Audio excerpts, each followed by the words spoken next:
गरुड़ पुराण की शिक्षाओं पर आधारित कथा। गांव में उस दिन अजीब सी शांति थी। न हवा चल रही थी, न पत्ते हिल रहे थे।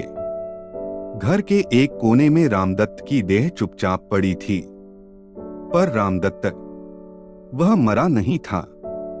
वह छत के पास खड़ा सब देख रहा था। मैं यही हूं, उसने धीरे से कहा। लेकिन उसकी आवाज किसी दीवार से टकराकर लौट आई। वह नीचे देखता है। वही शरीर, वही चेहरा, वही हाथ, लेकिन अब वह उसका नहीं रहा। अगर मैं मर गया हूं तो सोच कौन रहा है? उसके मन में सवाल उठा। अचानक उसकी नजर अपनी पत्नी पर पड़ी। वह फूट फूट कर रो रही थी। मुझे देखो, रामदत्त चिल्लाया। मैं यहीं खड़ा हूं। वह अपने बेटे के पास गया, जिसकी आंखों में आंसू थे। बेटा, मैं मरा नहीं हूं। लेकिन कोई नहीं सुन सका। उसी पल रामदत्त को पहली बार अकेलापन महसूस हुआ। श्मशान पहुंचा। लकड़ियां सजी, अग्नि जली। जब आग ने शरीर को छुआ, रामदत्त पीछे हट गया।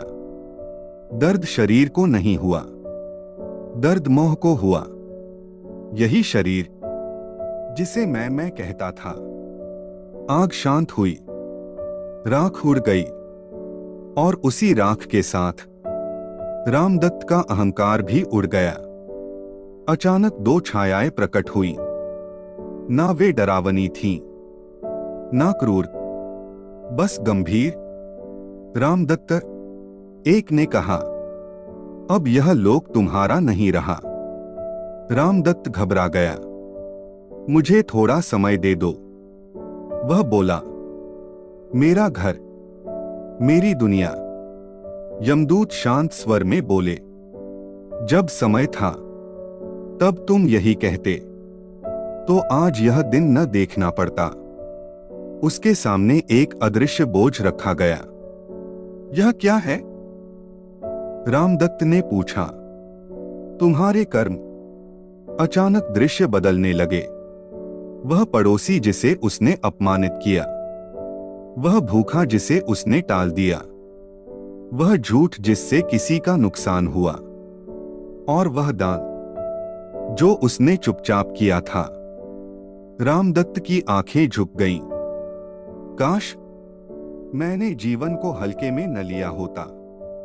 यात्रा लंबी थी, थकान थी, प्यास थी, लेकिन तभी उसने महसूस किया, कभी कभी मार्ग आसान हो जाता है। यमदूत बोले, तुम्हारे बेटे ने श्राद्ध किया है, इसलिए यह राहत है। रामदत्त की आंखें भर आईं। यमलोक पहुंचे। चित्रगुप्त ने कर्म पढ़े। यमराज ने देखा, कोई क्रोध नहीं था, कोई पक्षपात नहीं, सिर्फ सत्य। निर्णय सुनाया गया। रामदत्त को समझ आ गया, जीवन सजा नहीं था, अवसर था, और मृत्यु अंत नहीं थी, हिसाब थी। कथा का संदेश, गरुड़ पुराण का सार। जो आज तुम हो, वही कल तुम्हारी यात्रा तय करेगा। धन, शरीर, नाम सब छूट जाता है। कर्म ही आत्मा का सच्चा साथी बनता है। इस तरह की धार्मिक कहानियां जानने के लिए हमारे चैनल से जुड़े रहे, और चैनल को लाइक, सब्सक्राइब, कमेंट जरूर करें।